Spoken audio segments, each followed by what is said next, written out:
আজকে ভাস্তির বউ ভাত আর আজকে ভাস্তির শ্বশুর বাড়িতে যাবো। এই দুদিন তো বিয়ে হয়েছে, গায়ে হলুদ হয়েছে, ফাইনালি আজকে বউ ভাত ভাস্তির। হ্যালো গাইস, আজকে সকালে উঠে রেডি হলাম আর রেডি হওয়ার পরে চলে গেলাম রাস্তার সামনে, কারণ এখান থেকে আমাদের বাস আসবে। আমরা যাবো আজকে ভাস্তির শ্বশুর বাড়িতে। আর যাওয়ার পরে শুনতেছি এখানে বাস না, বাস হলো সামনে, এই জন্য আমরা সামনের দিক চলে যাইতেছি। আর এখন সকাল না, এখন দুপুর 3টা বাজে আর আজকে অনেক লেট হয়ে গেছে, এই জন্য তাড়াতাড়ি করে যাইতেছিলাম। বাস হলো সামনে আর বাসে ওঠার পরে আমাদের বাস একটু পরেই ছাইড়া দিবে, কারণ আমাদের বাস আজকে তাড়াতাড়ি ছাড়বে, কারণ এখন বাজে গেছে 4টা। আর কতক্ষণ দেরি করবে। এর মধ্যে চকলেট পেয়ে গেলাম, একটা দুলাভাই চকলেট দিল আর এর মধ্যে আমাদের বাসও ছাইড়া দিল। এখন আমরা চলে আসছি কড্ডা।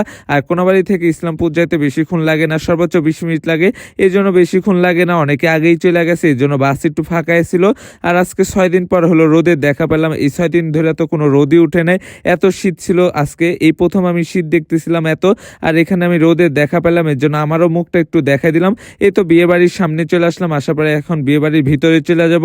আর যাওয়ার পরে প্রথমে আমরা খাওয়া দাওয়া করে নিব, কারণ অনেক 4:30 বেজে গেছে, এই জন্য একটু পরে আমাদের সন্ধ্যার আজান দিয়ে দিবে, এই জন্য আগেই খাওয়া দাওয়া করার জন্য আমরা প্যান্ডেলের ভিতরে চলে যেতেছিলাম হলো খাওয়া দাওয়া করার জন্য। তারপরেই তো আমরা ভিতরে চলে আসলাম, আসার পরে এখানে হলো সামনে বাসা আর পিছনে হলো তাদের হলো বিয়ের প্যান্ডেল করছে।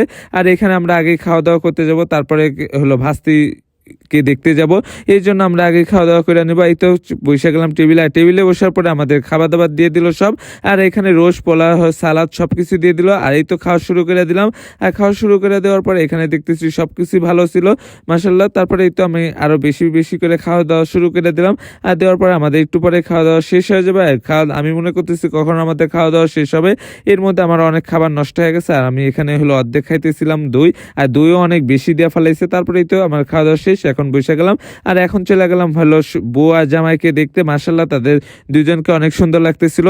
মাশাল্লাহ মাশাল্লাহ, সবাই মাশাল্লাহ বলে যাবা। এটা হলো আমার ভাস্তা, এটা হলো ভাস্তির জামাই। এই 2 দিন তো বেশি ভালো মতন ছবি তোমাদেরকে দেখাতে পারিনি ভিডিও, আর আজকে এর জন্য ভালো মতন দেখাই দিলাম। তারপরে এরপরে আমাদের শেষ, এখন আমরা এখান থেকে বের হয়ে চলে যাবো। এর মধ্যে দেখতেছি ছোট ছোট সবাই, এরা আশা থেকে ছবি তুলতেছিল, এরা প্রথম থেকে খালি ছবি তুলতেছিল, আর এরা সবাই বেশি ছবি তুলতেছিল, তাই হাসতেছিলাম এখানে, কারণ আমরা বড়রা যা ছবি তুলি নাই ছোটরা তার বেশি ছবি তুলছে, এর জন্য। তারপরে এখন আমরা আর দেখার বিষয় না, কারণ এখন আমাদের চলে যেতে হবে।